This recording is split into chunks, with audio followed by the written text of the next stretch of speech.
Thomas Garrett était resté debout devant la tombe de son fils pendant 3 heures, regardant le soleil ramper sur la pierre tombale où l'on pouvait lire « Michael Garrett, fils bien-aimé, 7 ans de lumière ». C'est alors que la fille apparut au bord de sa propriété, tel un fantôme fait de haillons et de joues creuses. Elle ne pouvait avoir plus de 8 ans, avec des cheveux bruns emmêlés qui pendaient en pagaille autour d'un visage trop mince pour son âge. Sa robe était plus trouée que tissée, et ses pieds nus étaient donc raclés et saignants à force d'avoir marché sur un sol rugueux. Mais ce furent ses yeux qui stoppèrent Thomas net. Il contenait juste le même vide qu'il voyait dans son propre reflet, chaque matin, le regard de quelqu'un qui avait tout perdu et qui continuait pourtant de respirer. « Monsieur, répéta-t-elle quand il ne répondit pas à sa première question. Vous aussi, vous pleurez de faim ? Thomas sentit sa gorge se serrer. 3 mois s'étaient écoulés depuis que Michael était mort de la fièvre. 3 mois à ne manger rien d'autre que du chagrin et du whisky. 3 mois à laisser son ranch se déliter autour de lui pendant qu'il énumérait toutes les façons dont il avait échoué en tant que père. La fillette vacilla sur ses pieds et Thomas réalisa qu'elle ne parlait pas de faim émotionnelle. Elle mourait de faim, littéralement. Son ventre était concave sous le tissu déchiré et ses poignets n'étaient pas plus épais que de la brindille. « Quand as-tu mangé pour la dernière fois ?» demanda-t-il, sa voix rauque de ne pas avoir été utilisée. « Hier !» dit-elle avec le ton de l'évidence que les enfants utilisaient pour les choses impossibles. « J'ai trouvé des bêches près du ruisseau, mais elles étaient la plupart du temps mauvaises. » Thomas la regarda plus attentivement. Pas de chaussures, pas de manteau malgré le froid d'octobre. Aucun signe de famille, d'effet personnel ou de quelqu'un qui se souciait de savoir si elle vivait ou mourait. C'était comme Michael dans ses derniers jours, quand la fièvre brûlait si fort, et que Thomas ne pouvait rien faire d'autre que de regarder son garçon s'éloigner pouce par pouce. « Comment t'appelles-tu » demanda Thomas s'approchant. La fillette recula brusquement et il s'arrêta. La confiance n'était clairement pas quelque chose qu'elle accordait facilement. « Rose » murmura-t-elle. « Rose Murphy. Mon père est parti chercher du travail dans les mines il y a 2 mois. Il a dit qu'il serait de retour avant que le froid n'arrive, mais l'hiver commence déjà. » Elle s'interrompit, mais Thomas comprit. Encore un père qui était parti. Encore un enfant abandonné à survivre avec des restes et de l'espoir. La rage qui montait en lui le surprit. Il pensait que le chagrin avait brûlé toutes ses autres émotions, mais apparemment la colère pouvait encore trouver de quoi se nourrir dans l'injustice des enfants affamés et des promesses non tenues. « Rose Murphy, » dit-il doucement. « Je suis Thomas Garrett. C'est mon ranch. Est-ce que tu as faim en ce moment ?» Rose hocha rapidement la tête, puis sembla se reprendre. « Mais je ne veux pas de charité, monsieur. Je peux travailler, je suis forte, même si je n'en ai pas l'air. Je peux balayer, aller chercher de l'eau et m'occuper des animaux si vous en avez. J'ai juste besoin d'un peu de nourriture pour tenir jusqu'à ce que mon père revienne. » L'espoir dans sa voix était dévastateur. Elle croyait réellement que son père reviendrait, croyait réellement que quelqu'un tiendrait sa parole. Thomas se souvint de Michael disant des choses similaires dans ces dernières semaines. « Demain, je me sentirai mieux. Demain, on pourra aller pêcher comme tu l'as promis. » Un demain qui n'était jamais arrivé. « Je n'ai pas besoin de travail, » mentit Thomas. Le ranch tombait en ruine, les clôtures étaient cassées, les animaux vendus, les bâtiments avaient désespérément besoin de réparation. Mais il n'était pas question de faire en sorte que cet enfant gagne son droit de manger. Mais j'ai fait trop de ragoût hier, et il va s'abîmer si personne ne m'aide à le finir. C'était un autre mensonge. Il n'avait pas cuisiné un vrai repas depuis l'enterrement, mais certains mensonges étaient une gentillesse déguisée. Les yeux de Rose s'écarquillèrent. « Vraiment ? Vous partageriez avec moi ?» L'émerveillement dans sa voix lui brisa le cœur. À quand remontait la dernière fois que quelqu'un lui avait montré une simple décence humaine ? Quand avait-on pour la dernière fois offert de la nourriture sans qu'elle ait à mendier, travailler ou se dégrader pour l'obtenir ? Au courant, c'est... « Allez, » dit Thomas en se tournant vers la maison, « on va te donner à manger. » Rose suivit à une distance prudente comme un animal sauvage acceptant de la nourriture mais prêt à s'enfuir au premier signe de danger. Thomas comprenait. Le monde lui avait appris que la gentillesse avait généralement un prix, que la confiance était un luxe qu'elle ne pouvait pas se permettre. Il la conduisit à la cuisine où la poussière recouvrait tout et ouvrit des placards qui contenaient surtout des boîtes de conserve vides et du pain rassis. Mais il y avait assez de haricots, de lard salé et de pommes de terre de son jardin négligé. De quoi préparer un repas qui remplirait un enfant affamé. Pendant que Thomas cuisinait, Il jetait des coups d'œil à Rose qui se tenait appuyée contre le mur, observant chacun de ses mouvements. Elle lui rappelait douloureusement un cerf blessé qu'il avait trouvé, étant enfant, beau et fragile, et prêt à s'enfuir au moindre mouvement brusque. « Tu peux t'asseoir, lui dit-il en désignant une chaise à la table de la cuisine. Rose secoua la tête. « Ça va si je reste debout, monsieur. Je ne veux pas salir vos meubles. » La politesse du désespoir. Elle avait appris à se rendre invisible pour éviter de donner aux gens des raisons de la rejeter. Les mains de Thomas tremblèrent alors qu'il remuait les haricots. Michael n'avait jamais connu une telle faim, n'avait jamais eu à s'excuser d'exister ou à s'inquiéter d'être mis à la porte pour avoir pris de la place. Lorsque la nourriture fut prête, Thomas remplit 2 bols et les posa sur la table. Rose fixa sa portion comme si elle pouvait disparaître si elle clignait des yeux. « Vas-y, Vangrouch », l'encouragea Thomas. « C'est pour toi. » Rose prit la cuillère avec un soin respectueux et prit une petite bouchée, puis une autre. Puis elle mangea comme quelqu'un qui se noie, prend de l'air, désespéré, reconnaissante et terrifiée que cela ne dure pas. Thomas fit semblant de manger sa propre nourriture, mais la regardait surtout. Quand était-ce que la dernière fois qu'avoir nourri quelqu'un lui avait procuré autant de satisfaction ? Quand était-ce que la dernière fois qu'il s'était senti utile pour autre chose que creuser des tombes et compter les échecs ? « C'est la meilleure chose que j'ai jamais goûtée, » dit Rose entre 2 bouchées. « Merci, monsieur Garrett, merci beaucoup. » Thomas hocha la tête, incapable de parler à cause du serrement dans sa gorge. Michael aussi le remerciait pour des choses simples, pour les histoires du soir et les promenades sur ses épaules, et pour lui avoir appris à siffler.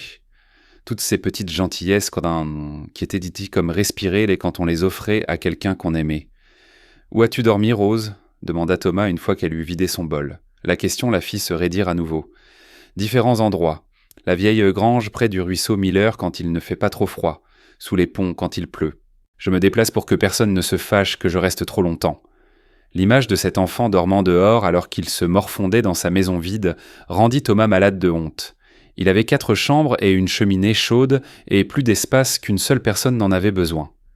Pendant ce temps, Rose était recroquevillée sous les ponts comme une sorte d'animal sauvage abandonné par la civilisation. « Une tempête arrive ce soir, dit Thomas, regardant par la fenêtre le ciel qui s'assombrissait. Et une grosse. À voir ces nuages, tu ne peux pas dormir dehors par un temps pareil. » Rose suivit son regard et son visage pâlit. Elle redoutait manifestement l'hiver qui approchait, redoutait le froid qui rendrait la survie encore plus difficile qu'elle ne l'était déjà. « Je m'en sortirai, dit-elle avec une fausse bravoure. Je m'en sors toujours. » Mais Thomas pouvait voir la peur sous ses mots, pouvait voir à quel point elle voulait désespérément que quelqu'un lui offre un abri sans qu'elles aient à le demander. Demander était dangereux. Demander révélait un besoin, et le besoin rendait vulnérable. « Il y a une chambre d'amis à l'étage, dit Thomas avec précaution. Elle est vide.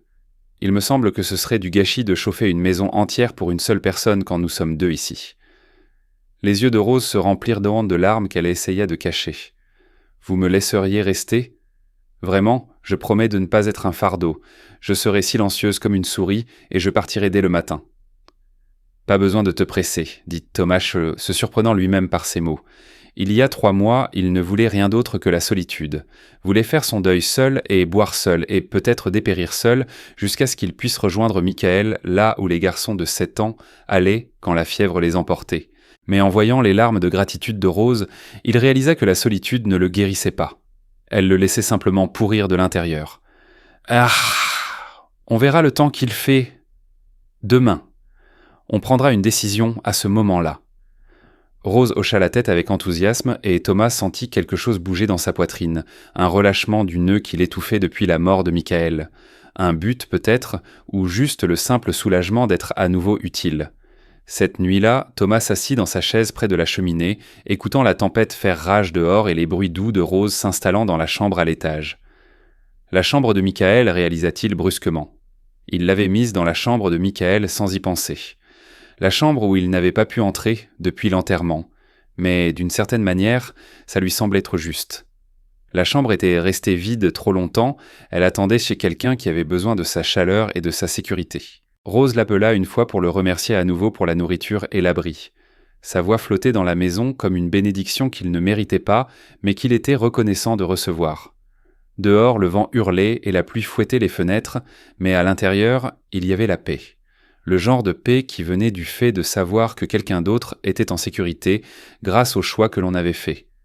Thomas se servit son verre de whisky habituel, mais découvrit qu'il n'en avait pas envie, n'avait pas besoin de la brûlure pour masquer sa douleur ce soir. Au lieu de cela, il resta sobre et écouta la maison reprendre vie avec la présence de quelqu'un qui comptait, de quelqu'un qui avait besoin qu'il soit meilleur que son chagrin, de quelqu'un qui lui avait posé une question qui changeait tout. « Vous aussi, vous pleurez de faim ?» ?»« Oui, Rose Murphy, pensa-t-il. Il pleurait de faim, mais peut-être pas du genre que l'un d'eux avait attendu. Peut-être que certaines faims ne pouvaient être nourries qu'en nourrissant les autres. Peut-être que certains vides ne pouvaient être comblés qu'en offrant un abri à ceux qui n'en avaient pas. Rose était partie quand Thomas se réveilla. La maison semblait à nouveau vide, comme si quelqu'un avait aspiré toute la chaleur des murs pendant la nuit. Il trouva sa note sur la table de la cuisine, écrite avec des lettres enfantines et soignée sur un morceau de papier déchiré de quelque part. « Merci pour la nourriture et le lit. Je ne veux pas être un fardeau. Je me souviendrai de votre gentillesse, toujours. Rose. » Thomas froissa la note dans son poing et jura entre ses dents. Sacrée petite têtue. Ne comprenait-elle pas que certaines personnes voulaient réellement aider, que toute gentillesse ne venait pas avec des conditions ? Il enfila ses bottes et son manteau et sortit dans la matinée grise. La tempête était passée mais avait laissé le monde humide et froid, un temps parfait pour qu'un enfant attrape une pneumonie en errant sans abri convenable. Thomas chercha d'abord dans les endroits évidents. La vieille grange qu'elle avait mentionnée, le lit du ruisseau, les cabanes abandonnées éparpillées dans la vallée. Rien. Rose avait disparu comme la brume du matin, ne laissant que le souvenir de son sourire reconnaissant et l'écho de sa question. « Vous aussi, vous pleurez de faim ?» Les mots le suivirent alors qu'il étendait sa recherche, montant son cheval le long de chaque sentier et chemin dans un rayon de 10 miles autour de sa propriété. Il était près de midi quand il l'aperçut enfin. Une petite silhouette qui peinait sur la route principale en direction de la ville, portant un paquet de quelque chose dans ses bras. Thomas éperonna son cheval vers l'avant, et quand il fut assez près pour l'appeler, Rose se retourna avec le regard surpris de quelqu'un pris en train de faire quelque chose de mal. « Rose Murphy !» cria Thomas, descendant de sa selle. « Où penses-tu aller ?» Rose serra son paquet plus fort, et Thomas vit que c'était dans des fleurs sauvages. Des douzaines d'entre elles cueillies dans les fossés de la route et arrangées en bouquets rudimentaires. « Secteur en ville, monsieur Garrett. Je vais les vendre aux gens pour 1 sou chacune. Peut-être que je gagnerai assez pour du pain. » La vue de ces fleurs dépenaillées brisa quelque chose chez Thomas qu'il pensait déjà brisé au-delà de toute réparation. Voici un enfant si désespéré d'éviter la charité qu'elle préférait vendre des mauvaises herbes à des étrangers plutôt que d'accepter l'aide de quelqu'un prêt à la donner librement. « Rose, dit-il doucement, tu n'as pas à faire ça. Tu n'as pas à gagner ton droit d'exister. » Le menton de Rose se releva avec une fierté têtue. « Je ne suis pas une mendiante, monsieur Garrett. Mon père m'a appris à travailler pour ce dont j'ai besoin. Il disait que la charité rendait les gens faibles et paresseux. » Thomas eut envie de retrouver son père absent et de lui expliquer quelques petites choses sur ce qui rendait les enfants faibles et désespérés. Mais Rose le regardait avec des yeux défiants qui le mettaient un peu au défi de contester ses précieux principes. « Ton père semble être un homme intelligent, » dit Thomas avec précaution. « Mais il semble aussi être quelqu'un qui n'est jamais allé se coucher affamé, se demandant si le lendemain apporterait de la nourriture ou juste un ventre encore plus vide. Parfois, Rose, accepter de l'aide n'est pas une faiblesse. Parfois, c'est la chose la plus intelligente que tu puisses faire. » Rose hésita, l'incertitude scintillant sur son visage. « Mais et si les gens pensent que je suis juste une mendiante paresseuse à la recherche d'aumônes, et s'ils se fâchent pas contre moi parce que je prends sans avoir rien donné en retour ?» La peur dans sa voix révélait tout. Elle avait déjà été rejetée, repoussée par des gens qui pensaient que les enfants devraient gagner leur survie comme les adultes. « Laisse-moi te poser une question, Rose, » dit Thomas, s'accroupissant pour se mettre à sa hauteur. « Quand tu m'as donné ce sourire, hier quand je t'ai offert de la nourriture, quand tu as dit merci comme si tu le pensais, quand tu as fait en sorte que ma maison vide ressemble à un foyer juste en y étant, comment tu appelles ça ?» Rose fronça les sourcils, confuse par la question. « Je ne sais pas ce que vous voulez dire, monsieur. » Thomas sourit tristement. « Ça, c'est ce que tu as donné en retour, Rose. Tu m'as donné un but quand j'avais oublié pourquoi je respirais encore. Tu m'as donné quelqu'un dont me soucier quand je pensais que se soucier était juste une autre façon de se faire du mal. Tu penses que ça ne vaut rien ?» Rose le fixa, assimilant ses mots. « Mais je n'ai rien fait de spécial. J'ai juste dit merci. » Thomas hocha la tête. « Exactement. Tu as juste existé et dit merci et ça a compté. Certains cadeaux ne ressemblent vraiment pas à du travail, Rose. Certains cadeaux sont juste le fait d'être humain avec d'autres humains. Juste le fait de laisser les gens aider quand ils ont autant besoin d'aider que tu as besoin d'être aidé. Rose baissa les yeux vers ses fleurs, puis regarda à nouveau Thomas. « Vous voulez vraiment que je revienne ? Même si je ne peux pas vous payer ou faire beaucoup de travail ou quoi que ce soit d'utile. » L'espoir dans sa question était dévastateur. Elle ne pouvait sincèrement pas comprendre pourquoi quelqu'un la voudrait juste pour elle-même. « Rose Murphy, dit Thomas, se levant et lui tendant la main. « Je veux que tu rentres à la maison. Pas parce que tu peux travailler ou payer ou être utile, juste parce que la maison est trop silencieuse sans toi et parce que tout le monde mérite un endroit où il n'a pas à gagner son droit d'appartenir. » Rose fixa sa main tendue pendant un long moment. Puis, lentement, avec précaution, elle tendit la main et la prit. Ses doigts étaient petits et froids, mais il serra les siens avec une confiance désespérée. « D'accord, murmura-t-elle. « D'accord, je vais revenir. Mais je garde les fleurs. Peut-être qu'on pourra les mettre dans un pot ou quelque chose. » Le retour au ranch fut calme, mais pas inconfortable. Rose s'assit devant Thomas sur son cheval, serrant ses bouquets de fleurs sauvages et posant de temps en temps des questions sur la campagne. Quel genre d'oiseau a fait ses nids ? Pourquoi certains arbres ont-ils perdu leurs feuilles et pas d'autres ? Pouviez-vous vraiment prédire le temps d'après la forme des nuages comme les vieux le prétendaient quand... Des questions simples qui rappelaient à Thomas depuis combien de temps il n'avait pas regardé le monde avec des yeux curieux au lieu d'yeux obscurcis par le chagrin. Michael posait des questions similaires, voyait de l'émerveillement dans des choses ordinaires que les adultes oublièrent de remarquer. De retour à la maison, Thomas se surprit à bouger différemment. Au lieu du lourd pas de quelqu'un qui se contente d'exécuter des gestes, il marchait avec un but.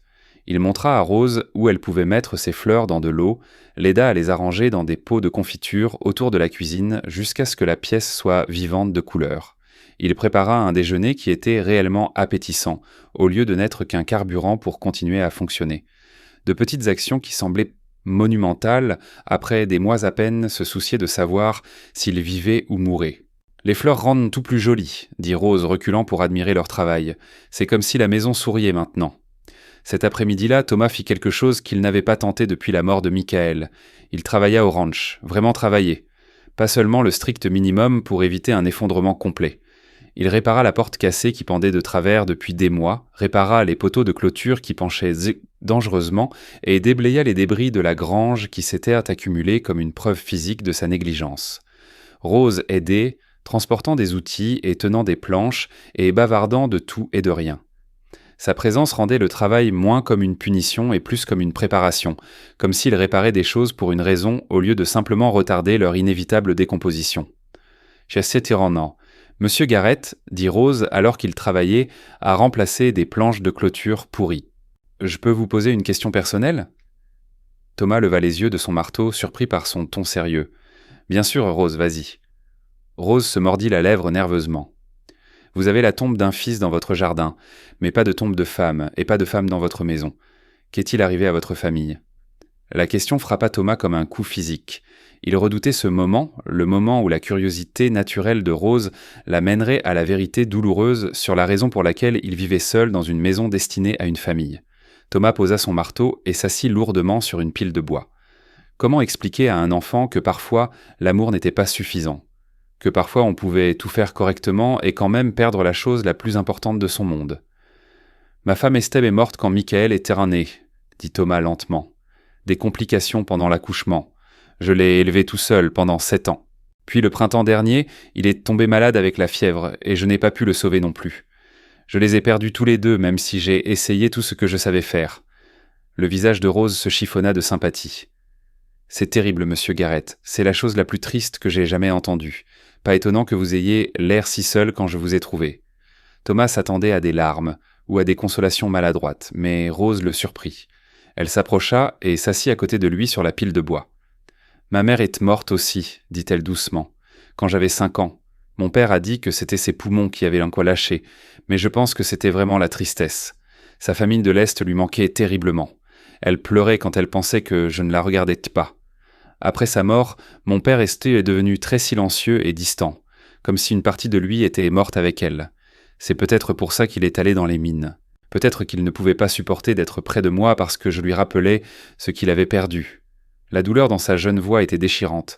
Elle portait la même culpabilité que Thomas connaissait si bien, le poids de se demander si l'on était en quelque sorte responsable de la mort des gens qu'on aimait. « Rose, dit Thomas fermement, la mort de ta mère n'était pas de ta faute, pas plus que la mort de Michael n'était de la mienne. Parfois, de mauvaises choses arrivent à de bonnes personnes et il n'y a pas de raison. Aucun sens à y trouver. Mais cela ne signifie pas que nous arrêtons d'aimer ou de nous soucier ou d'essayer de construire quelque chose de bien à partir de ce qui reste. » Rose s'appuya contre son épaule avec la confiance de quelqu'un qui avait désespérément besoin de réconfort. « Pensez-vous que les gens qui sont morts voudraient que nous soyons heureux un jour, même sans eux ?» La question prit Thomas au dépourvu. Il s'était tellement concentré sur la préservation de son chagrin comme un monument à Michael qu'il n'avait jamais considéré si son fils voudrait réellement qu'il souffre éternellement. « Je pense, dit Thomas lentement, élaborant sa pensée à mesure qu'il parlait. Je pense qu'ils veulent que nous nous souvenions d'eux avec amour au lieu de douleur, qu'ils veulent que nous les honorions en vivant bien au lieu de simplement survivre. Michael était tellement excité par les choses simples, les papillons et les bébés animaux et les biscuits fraîchement cuits. Il serait probablement fâché contre moi pour avoir oublié de remarquer les bonnes choses. » Rose hocha la tête sagement. Maman disait que les fleurs poussaient le mieux dans la terre qui avait été retournée et replantée.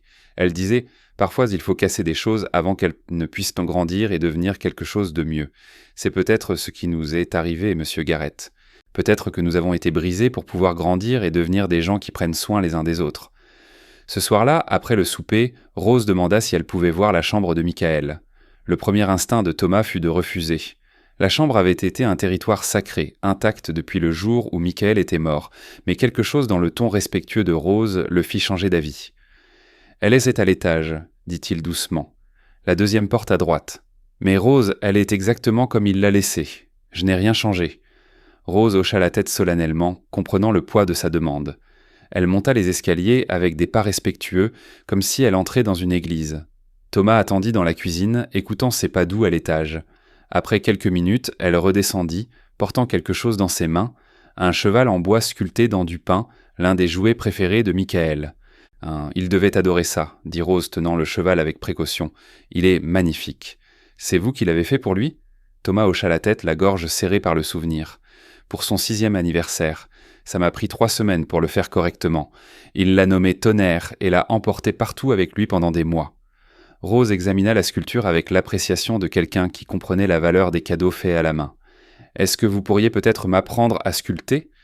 J'aimerais faire quelque chose de beau comme ça, quelque chose qui durerait. » La demande surprit Thomas. À quand remontait la dernière fois que quelqu'un lui avait demandé de lui apprendre quelque chose ? À quand remontait la dernière fois que ses compétences avaient semblé précieuses à une autre personne ? « Je suppose que je pourrais te montrer les bases, dit-il. J'ai plein de chutes de bois et un couteau en plus. Mais ça demande de la patience, Rose, et de la pratique. Beaucoup de coupes et d'erreurs avant de faire quelque chose qui vaille la peine d'être gardé. » Le visage de Rose s'illumina d'excitation. « J'ai tout le temps, monsieur Garrett. Et j'aime travailler de mes mains. Mon père disait que j'étais doué pour réparer les choses qui étaient cassées. » L'ironie n'échappa pas à Thomas. Peut-être qu'ils étaient tous les deux des choses brisées qui apprenaient à se réparer l'un l'autre. Cette nuit-là, alors que Thomas se préparait à se coucher, il réalisa que quelque chose avait changé dans la maison.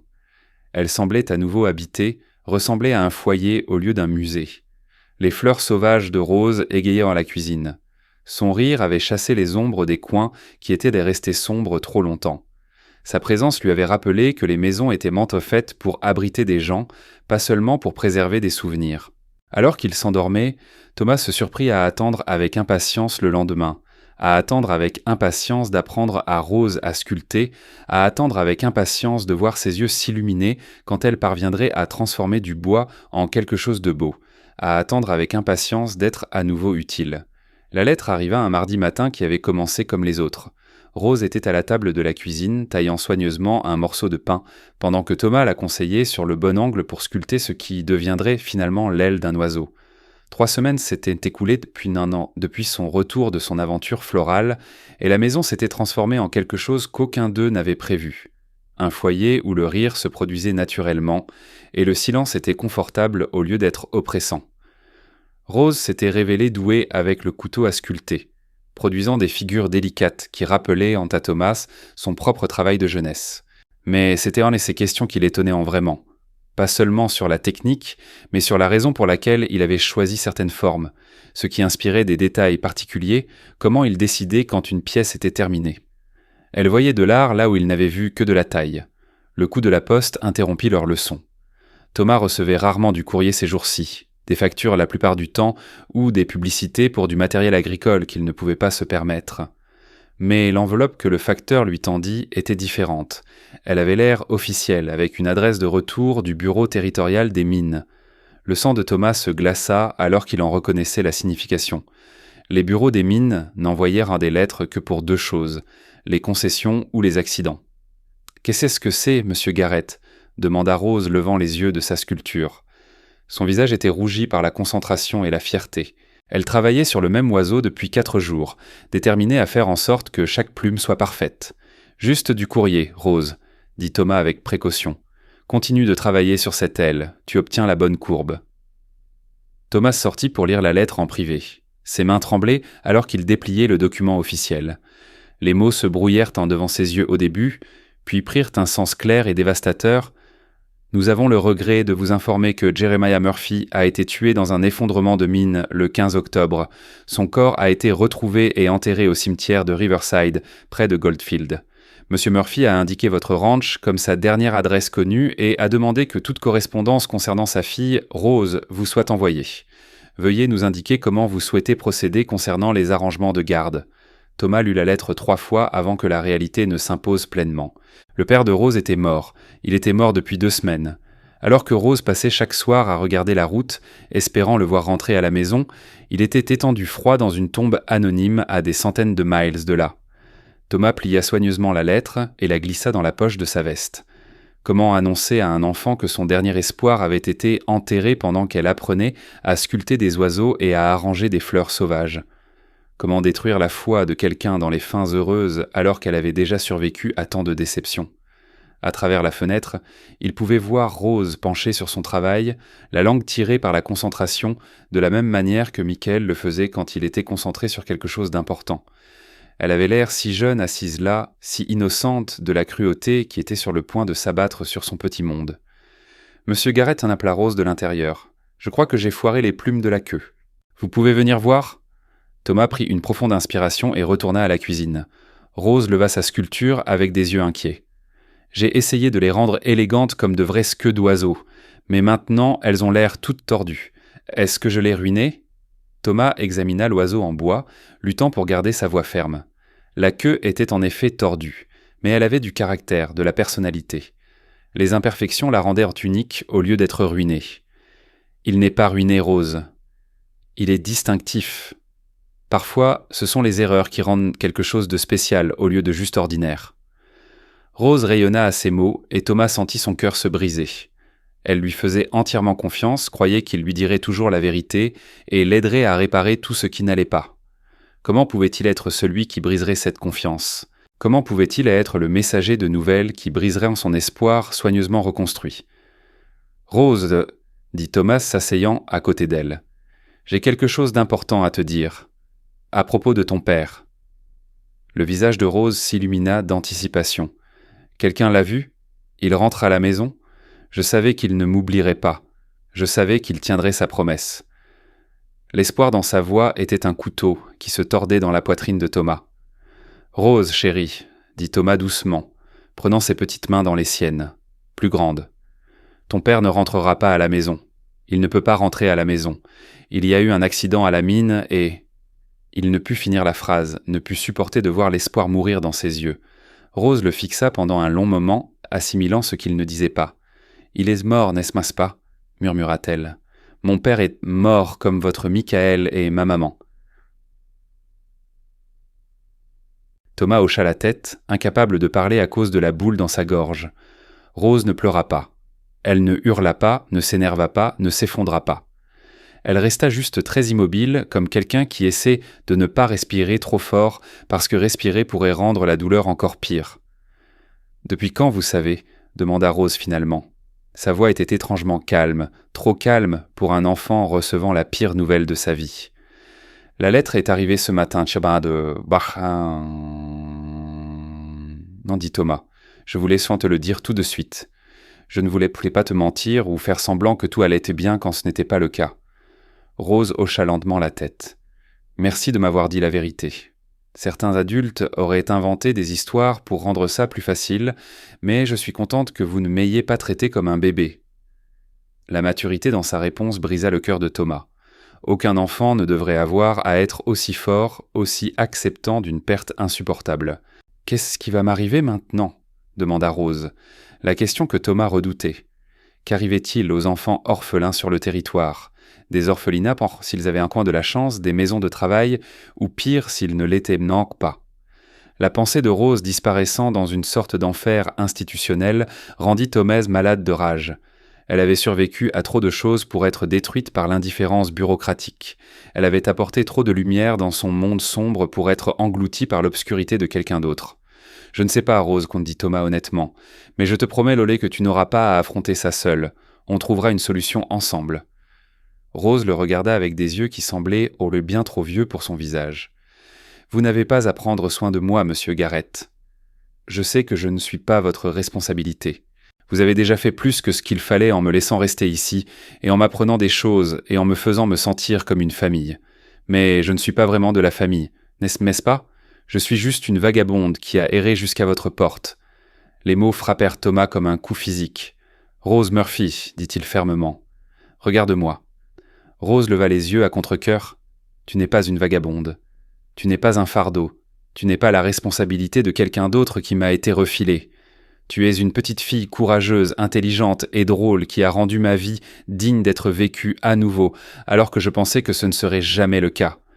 Tu es la meilleure chose qui soit arrivée à cette maison depuis que Michael l'a remplie de rire. Si quelqu'un devrait être reconnaissant, ici, c'est moi. » Le sang-froid de Rose se fissura enfin. Des larmes coulèrent sur ses joues alors qu'elle se jetait dans les bras de Thomas. « Mais et s'il m'emmène ? Et si des gens officiels viennent et disent que je dois aller vivre ailleurs ? Et si je ne vous revois jamais ?» Thomas la serra fort, sentant son petit corps trembler de chagrin et de terreur.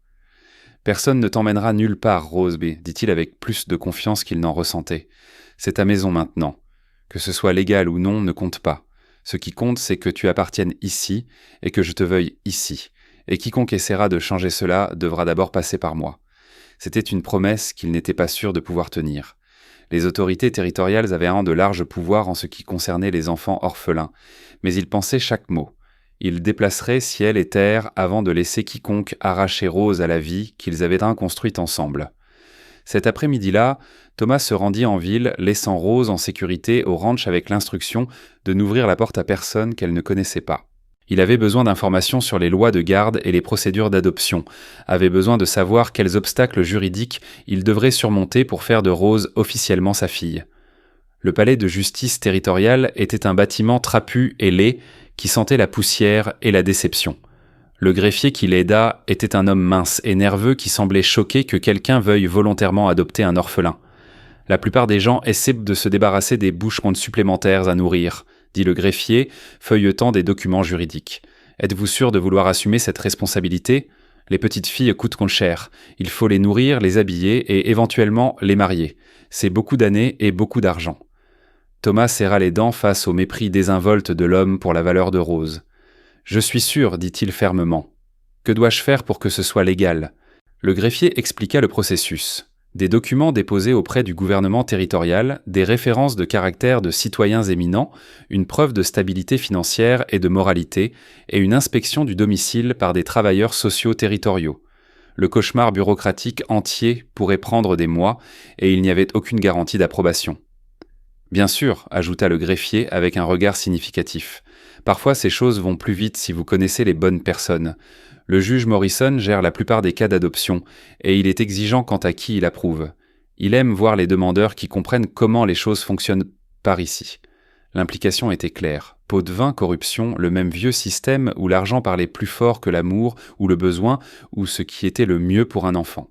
Thomas avait des économies issues d'années de succès dans l'élevage avant que le chagrin ne déraille sa vie, assez pour graisser les bonnes mains si c'était ce qu'il fallait pour garder Rose en sécurité. « Je comprends, dit Thomas doucement. Quoi qu'il en coûte. Le greffier sourit de satisfaction. Je vais préparer les documents. Vous rassemblez ces références de caractère. Le juge Morrison attache une importance particulière aux recommandations des chefs d'entreprise et des responsables d'église, des hommes de prestige dans la communauté. Thomas hocha la tête et partit, se sentant sale mais déterminé. Ils joueraient leur jeu corrompu si cela signifiait protéger Rose de pires alternatives. Le retour à la maison donna à Thomas le temps de réfléchir à ce qu'il demandait réellement. Pas seulement la garde légale de Rose, mais le droit de se faire appeler son père. La responsabilité de l'élever pour qu'elle devienne une femme capable d'affronter le monde avec force et sagesse. Le privilège de la voir grandir et apprendre et devenir qui elle était censée être. C'était terrifiant et merveilleux et complètement différent de tout ce qu'il avait prévu pour sa vie. Mais rester assis dans sa maison vide à pleurer Michael pour toujours n'était pas un plan non plus. C'était juste un lent suicide déguisé en chagrin. Rose l'attendait sur le porche à son retour. Elle avait sculpté pendant son absence, et son oiseau en bois avait maintenant des détails d'ailes délicats et des plumes de queue soigneusement sculptées. « J'ai réparé la queue, dit-elle, tenant fièrement son travail. J'ai suivi votre conseil sur le fait que les erreurs rendent les choses spéciales au lieu de juste parfaites. Regardez comment la plume tordue donne l'impression que l'oiseau se tourne dans le vent. » Thomas examina la sculpture et sentit sa gorge se serrer d'émotion. Elle avait raison. L'imperfection donnait vie et mouvement à l'oiseau, le rendait unique au lieu de générique. « Il est magnifique, Rose, dit-il honnêtement, le plus bel oiseau que j'ai vu sculpter depuis des années. Tu as un vrai talent. » Ce soir-là, pendant le souper, Thomas expliqua ce qu'il avait appris en ville, le processus d'adoption, les documents et l'attente et l'incertitude. Rose écouta attentivement, posant des questions pratiques sur les délais et les exigences. « Et s'ils disent non ?» demanda-t-elle finalement. « Et si le juge Morrison décide que je ne vaux pas la peine ou que vous n'êtes pas apte à être mon père ?» Thomas tendit la main à travers la table et prit la sienne. « Alors on trouvera une autre solution, Rose. Peut-être qu'on déménagera ailleurs où personne ne connaît nos affaires. Peut-être qu'on continuera à vivre comme on le fait et qu'on ignorera ce que dit la loi. Mais d'une manière ou d'une autre, tu restes ici. Ce n'est pas négociable. » Rose serra sa main avec gratitude, puis posa la question qui les hantait tous les deux. « Monsieur, Garrett, est-ce que ça irait si je vous appelais papa ? Pas parce que j'essaie de remplacer mon vrai père ou de l'oublier, mais parce que vous avez été plus un père pour moi ces dernières semaines que n'importe qui d'autre ne l'a jamais été, et parce que vous appeler Monsieur Garrett est trop formel pour la famille. » Thomas sentit des larmes monter pour la deuxième fois de la journée. « Je serai honoré, Rose, dit-il doucement, mais seulement si tu me laisses t'appeler ma fille.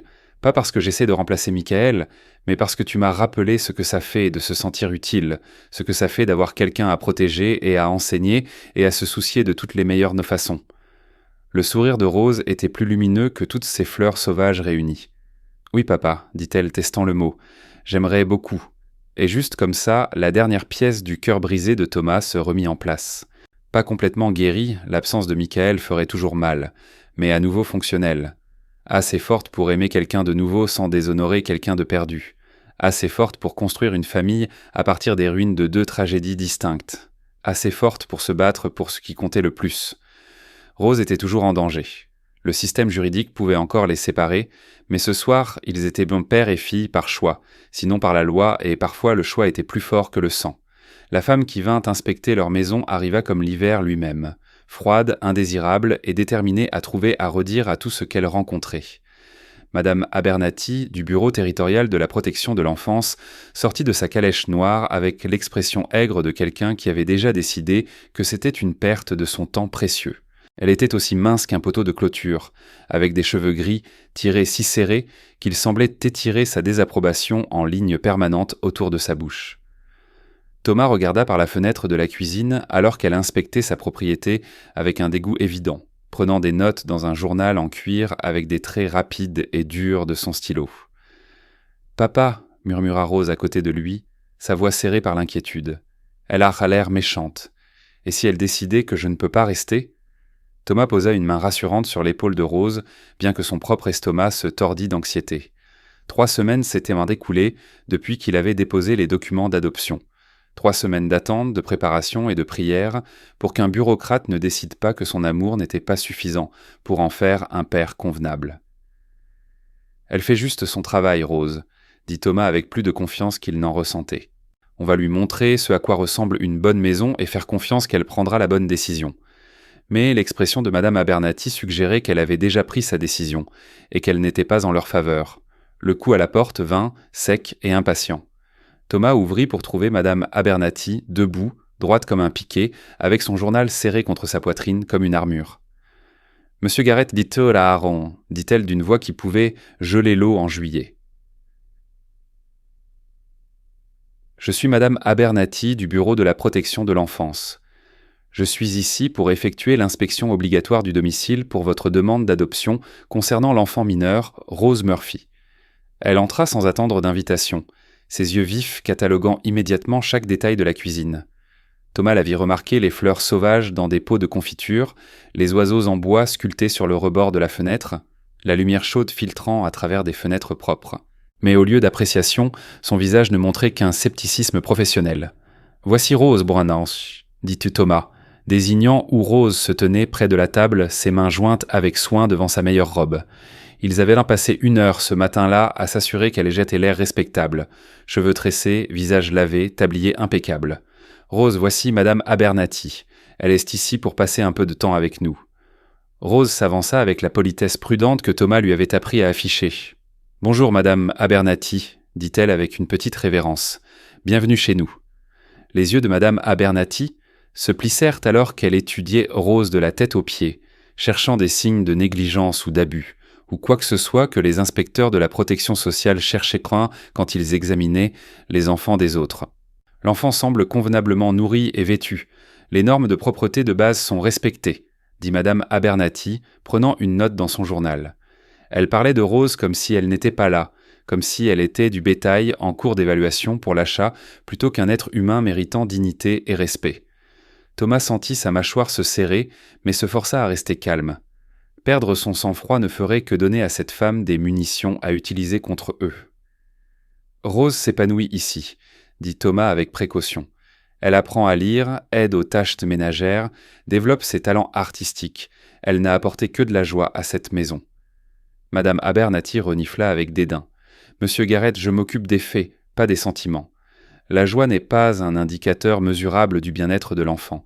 Maintenant, je vais devoir inspecter les lieux minutieusement, en commençant par l'agencement de couchage de l'enfant. » Elle se dirigea vers les escaliers sans attendre de permission, ses lourdes bottes résonnant dans la maison comme une marche funèbre. Thomas et Rose la suivirent impuissants alors que la femme envahissait leurs espaces privés avec un détachement clinique. Elle examina la chambre de Rose, l'ancienne chambre de Michael, avec une attention particulière, vérifiant la literie, mesurant la fenêtre pour un éclairage adéquat, testant la solidité des planches de plancher. « Cette chambre est assez grande pour un seul enfant », observa Madame Abernathy, prenant plus de notes. « Peut-être excessivement spacieuse. Les enfants issus de milieux défavorisés ont souvent du mal avec trop de confort. Cela peut engendrer la paresse et des attentes irréalistes concernant leur rang dans la vie. » Le visage de Rose rougit d'humiliation, mais elle resta silencieuse comme on le lui avait demandé. Thomas eut envie d'étrangler la femme pour sa cruauté désinvolte. Comment osait-elle suggérer que Rose méritait moins de confort simplement parce qu'elle était née pauvre ? Comment osait-elle insinuer que montrer de la gentillesse à un enfant était en quelque sorte nuisible à son développement de caractère ? L'inspection continua pendant 2 heures exténuantes. Madame Abernathy examina chaque pièce, chaque placard, chaque coin de leur vie avec la minutie de quelqu'un qui cherche des raisons de détruire plutôt que d'approuver. Elle posa des questions sur l'éducation de Rose, son instruction religieuse, son développement moral. Elle posa des questions invasives sur les finances de Thomas, ses relations passées, ses raisons de vouloir adopter. Chaque réponse fut accueillie par un silence sceptique et plus de notes gribouillées. « Dites-moi, Rose Bonterrain, » dit Madame Abernathy lors de ce qui ressemblait à un interrogatoire déguisé en conversation amicale. « Sokchanan, vous sentez-vous parfois effrayée ou mal à l'aise de vivre ici avec Monsieur Garrett ? Vous pouvez parler librement, ma petite. Je suis là pour protéger vos intérêts. » Les yeux de Rose se tournèrent vers Thomas puis revinrent vers l'assistante sociale. « Non, Madame Mann, dit-elle doucement. Papa prend bien soin de moi. Il m'apprend des choses et s'assure que je mange régulièrement et il ne lève jamais la voix ni ne me fait de mal. C'est l'homme le plus gentil que j'ai jamais rencontré. » La bouche de Madame Abernathy se pinça de déplaisir face à l'affection évidente de Rose pour Thomas. « Et la discipline, Rose ? Comment M. Garrett corrige-t-il votre comportement lorsque vous vous conduisez mal ? Rose sembla confuse par la question. J'essaie de ne pas me conduire mal, madame. Mais quand je fais des erreurs, papa me parle juste de faire mieux la prochaine fois. Il dit que les erreurs sont la façon dont nous apprenons à faire les choses correctement. L'assistante sociale prit une note brusque dans son journal. Pas de châtiment corporel, c'est inquiétant. Les enfants ont besoin d'une discipline ferme pour développer un respect approprié de l'autorité. Une permissivité excessive mène à la corruption morale. Thomas sentit son sang-froid soigneusement maintenu commencer à se fissurer. Cette femme n'évaluait pas le bien-être de Rose. Elle cherchait des excuses pour retirer un enfant heureux d'un foyer aimant en se basant sur ses propres préjugés rigides sur la façon dont les enfants devaient être élevés. « Madame Abernathy, dit Thomas d'une voix égale. Rose est une enfant bien élevée qui répond à la gentillesse et au conseil. Elle n'a pas besoin de punitions sévères parce qu'elle veut bien faire pour les gens qui s'occupent d'elle. »« Veut ?» répéta Madame Abernathy avec dédain. « Les enfants devraient obéir par devoir et par peur des conséquences, pas par envie de faire plaisir. La manipulation émotionnelle n'est guère une éducation d'enfant appropriée, Monsieur Garrett. » Elle ferma son journal d'un coup sec et décisif. « Non, J'en ai vu assez. Je vais déposer mon rapport auprès du juge Morrison au cours de la semaine. Vous recevrez une notification de sa décision en temps voulu. » Elle rassembla ses affaires avec une efficacité rapide, manifestement désireuse de s'échapper de leur foyer contaminé. « Une dernière question, Monsieur Garrett. Qu'espérez-vous exactement gagner de cette adoption ? Sûrement un homme de votre âge préférera la liberté du célibat au fardeau d'élever l'enfant de quelqu'un d'autre. » La question révéla tout sur la vision du monde de Madame Abernathy. Elle ne pouvait pas concevoir que quelqu'un adopte un enfant par amour plutôt que par intérêt personnel. Ne pouvait pas comprendre que parfois des gens brisés se guérissaient mutuellement simplement en choisissant de s'occuper l'un de l'autre. « J'espère gagner une fille, Madame Abernathy, » dit Thomas doucement. « Quelqu'un à aimer et à guider et de qui apprendre. Quelqu'un qui rend ma vie meilleure simplement en y étant. Si c'est un fardeau, alors c'est le plus doux fardeau que j'ai jamais porté. » L'expression de Madame Abernathy suggéra qu'elle trouvait sa réponse à la fois pathétique et suspecte. Elle partit sans un mot de plus, sa calèche disparaissant sur la route comme un nuage d'orage en retraite. Rose attendit que la poussière se dépose avant de parler. « Elle nous détestait, papa, » dit-elle avec une clarté dévastatrice. « Elle nous détestait avant même de nous rencontrer. Pourquoi quelqu'un prendrait-il un emploi pour aider les enfants s'il n'aime pas les enfants ? » Thomas attira Rose dans ses bras, sentant son petit corps trembler de peur réprimée. « Je ne sais pas, chérie, » dit-il honnêtement. « Certaines personnes se concentrent tellement sur les règles et les procédures qu'elles en oublient les humains que ces règles sont censées te protéger. Mais nous avons fait de notre mieux, Rose. Nous lui avons montré qui nous sommes vraiment. C'est tout ce que nous pouvons faire. » Ce soir-là, Thomas s'assit sur le porche, fumant sa pipe et essayant de ne pas penser au pire scénario. Et si le rapport de Madame Abernathy condamnait leur famille non conventionnelle ? Et si le juge Morrison décidait qu'un homme célibataire ne pouvait pas élever correctement une petite fille ? Et s'ils arrachaient les Roses à la seule stabilité qu'elle avait jamais connue et l'expédiaient entré dans un cauchemar institutionnel ? La pensée le rendit physiquement malade. Rose sortit de la maison, portant son dernier projet de sculpture, un cheval en bois remarquablement similaire à celui que Michael avait chéri. « Je fais ça pour vous, là, papa », dit-elle, s'asseyant à côté de lui sur les marches du porche. « J'ai pensé que vous aimeriez avoir quelque chose que j'ai fait de mes propres mains, quelque chose pour vous souvenir de moi si... » Elle ne put finir la phrase. « Rose Murphy Garrett », dit Thomas fermement, utilisant le nom qu'il avait commencé à utiliser pour elle.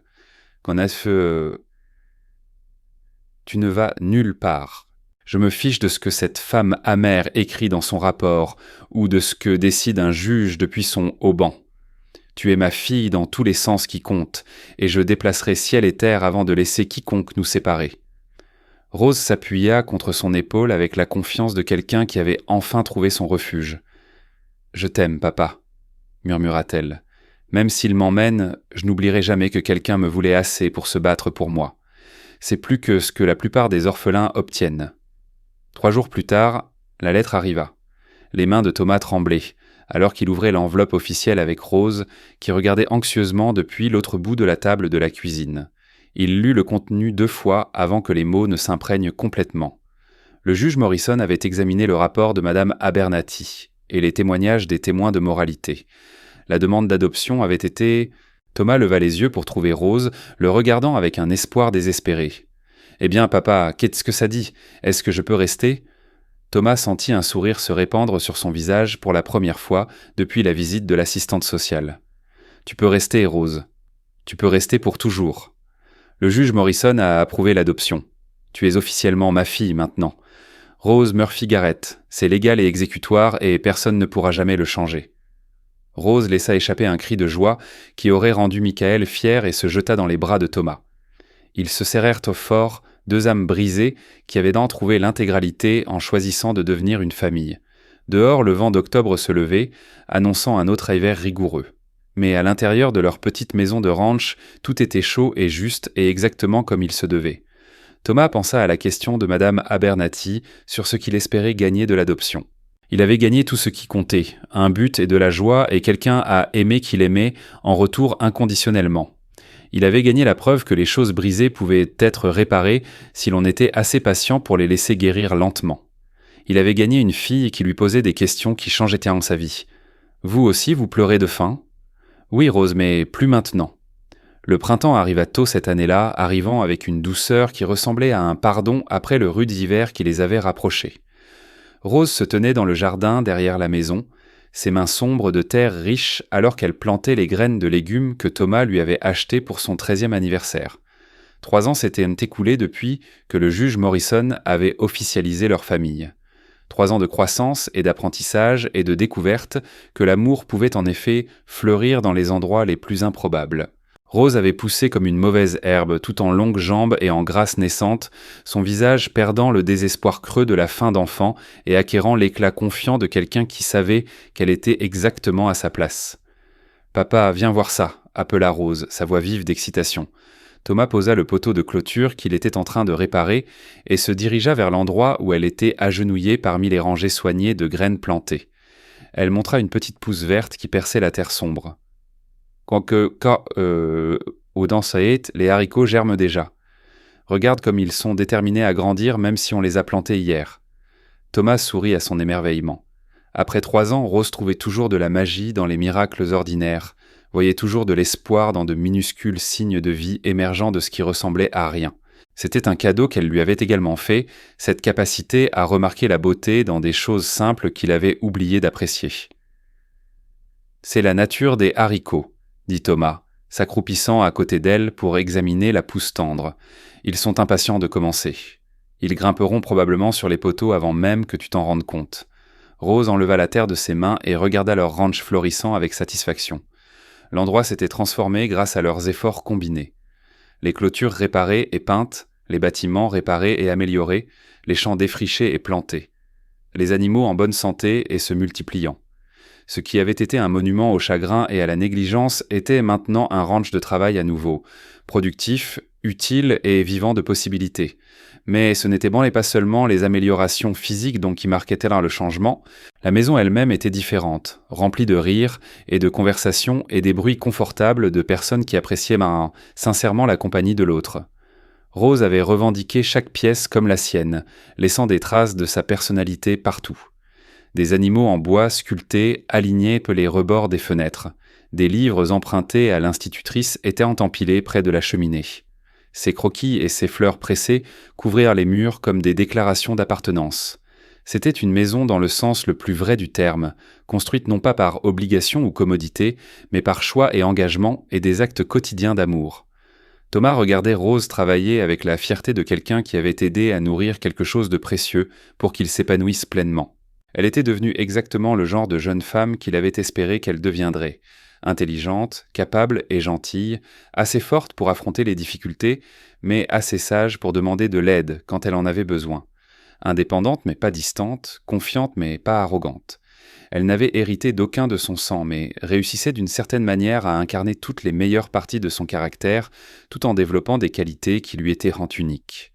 L'enfant effrayé et affamé qui avait frappé à sa porte cette nuit d'hiver était devenu quelqu'un d'extraordinaire. « Papa, » dit Rose soudainement, son ton devenant plus sérieux, « j'ai quelque chose à te dire. Quelque chose à laquelle je pense depuis un moment. » Thomas sentit un familier pincement d'inquiétude. Après 3 ans de stabilité, il n'avait jamais complètement secoué la peur que quelque chose vienne perturber leur bonheur. Qu'est-ce que c'est, chérie ? Tu peux tout me dire. Eh, tu le sais, n'est-ce pas ? Rose se leva et enleva la terre de sa robe de travail, rassemblant ses pensées avec la délibération soignée qu'elle avait apprise de lui. J'ai été accepté à l'école normale de Denver. Mademoiselle Patterson m'a aidé avec la candidature et ils m'offrent une bourse partielle. Je pourrais commencer à l'automne si je le voulais. Les mots frappèrent Thomas comme un coup physique, bien qu'il essaie de ne pas laisser son choc se voir sur son visage. L'école normale, Denver, une vie au-delà du ranch qui avait été leur monde entier pendant 3 ans. Il savait que ce jour viendrait un jour, avait même encouragé l'éducation et les ambitions de Rose. Mais savoir quelque chose intellectuellement et y faire face émotionnellement étaient des expériences entièrement différentes. « C'est merveilleux, Rose », parvint-il à dire, sa voix seulement légèrement tendue. « Mademoiselle Patterson a toujours dit que tu avais le talent pour enseigner. Tu serais douée pour ça, patiente et attentionnée et assez intelligente pour aider les enfants à comprendre des choses difficiles. » Rose étudia son visage avec la perspicacité qui venait d'années à lire ses humeurs et ses émotions. « Tu as peur que je te quitte, dit-elle doucement. Peur que je parte pour la grande ville et que je t'oublie et que je ne revienne jamais. » Thomas commença à le nier, mais Rose leva la main. « Papa, tu m'as appris à toujours dire la vérité, même quand c'est inconfortable, alors je vais te dire la vérité maintenant. Une partie de moi est excitée à l'idée d'aller à l'université et d'apprendre de nouvelles choses, et peut-être de voir ce qu'il y a au-delà de ces montagnes. Mais une plus grande partie de moi est terrifiée de quitter le seul vrai foyer que j'ai jamais connu, terrifiée d'être loin du seul père qui m'ait jamais vraiment voulu. » Thomas sentit sa gorge se serrer d'émotion. « Rose, tu ne peux pas prendre de décision sur ton avenir en te basant sur la peur. Ni la peur de partir, ni la peur de rester. Tu dois choisir ce qui te semble juste pour la personne que tu deviens, pas pour la personne que tu étais. » Rose hocha la tête lentement. « Je le sais, papa. Et c'est pourquoi je dois te dire le reste. Je ne veux pas aller à Denver. Je veux enseigner, mais je veux enseigner ici à Copper Falls. Mademoiselle Patterson prend sa retraite l'année prochaine et elle dit que le conseil d'école m'embaucherait si j'avais les diplômes appropriés. Je pourrais aller à l'université et revenir, faire de cela ma vie par choix au lieu de simplement par circonstance. » Le soulagement qui submergea Thomas fut si intense qu'il faillit le renverser. Rose voulait rester. Voulait construire sa vie ici où il pourrait y rester une famille au lieu de devenir des étrangers connectés seulement par la mémoire et des lettres occasionnelles. Mais sous le soulagement, il y avait autre chose, l'inquiétude qu'elle se limite par loyauté mal placée. « Rose, es-tu sûre que c'est ce que tu veux vraiment ? Pas ce que tu penses que je demande que je veux ou ce qui semble sûr, mais ce dont tu rêves vraiment pour toi-même » Rose sourit avec la confiance de quelqu'un qui avait réfléchi à toutes les possibilités. Papa, il y a 3 ans, j'étais une orpheline affamée sans avenir et sans espoir. Tu m'as donné tout ce qui compte, un foyer et une famille et la chance de devenir qui je voulais être. Maintenant, je sais qui c'est. Je veux être Rose Garrett, la fille de Thomas Garrett, enseignante à Copper Falls, une femme qui aide d'autres enfants perdus à retrouver leur chemin vers la maison. Ce soir-là, ils s'assirent sur le porche, regardant le coucher du soleil peindre les montagnes dans des tons d'or et de rose. C'était devenu leur rituel, ce moment de calme où le travail de la journée était terminé et où ils pouvaient simplement profiter de la compagnie de l'autre. Rose avait son dernier projet de sculpture sur ses genoux, une fleur délicate qui semblait sortir du bois lui-même. Ses compétences avaient tant largement dépassé celles de Thomas maintenant, sa vision artistique transformant de simples morceaux de pain en objets d'une beauté authentique. « Papa, dit Rose alors qu'elle travaillait.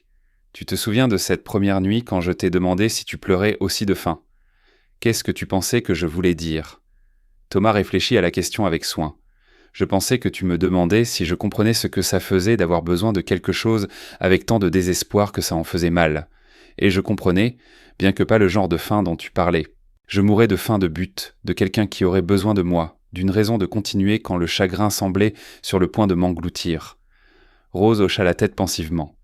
Je posais la question sur la faim de nourriture parce que c'est tout ce que je connaissais à l'époque. Mais tu as entendu la faim de l'âme. Et d'une certaine manière, quand nous avons nourri l'âme de l'autre, la faim de nourriture a disparu aussi. C'est drôle, comme ça a marché. Alors que l'obscurité s'installait sur leur vallée, Thomas réfléchit au voyage qui les avait menés à ce moment. Il y a 3 ans, il était un homme brisé attendant de mourir, entouré des ruines de rêves auxquels il avait renoncé. Rose était un enfant affamé sans avenir et sans espoir. Ensemble, ils avaient reconstruit quelque chose qu'aucun d'eux n'aurait pu imaginer seul. Une famille basée sur le choix plutôt que sur le sang. Un foyer rempli de rires au lieu de fantômes. Un avenir lumineux de possibilités au lieu d'être assombri par la perte. « Rose, dit Thomas doucement, j'ai quelque chose à te dire aussi. Quelque chose que j'aurais dû dire il y a longtemps. » Rose leva les yeux de sa sculpture, lui accordant toute son attention. « Quand tu as frappé à ma porte cette nuit-là, tu as sauvé ma vie autant que j'ai sauvé la tienne, peut-être plus. Tu m'as rendu mon but et mon espoir et ma foi que de bonnes choses étaient encore possibles.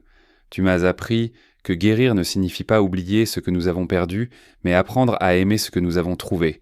Tu m'as rendu fier d'être à nouveau père, alors que je pensais que cette partie de ma vie était terminée pour toujours. » Rose posa sa sculpture et tendit la main vers la sienne. « Papa, on s'est sauvés l'un l'autre. C'est ce que font les familles. Elles se rattrapent quand elles tombent et cèdent à se souvenir comment se relever. » Ils restèrent un temps dans un silence confortable alors que les étoiles commençaient à apparaître dans le ciel qui s'assombrissait. Demain, Rose écrirait sa lettre d'acceptation à l'école normale, commençant le prochain chapitre de leur histoire. Elle étudierait et apprendrait et deviendrait l'éducatrice qu'elle était censée être.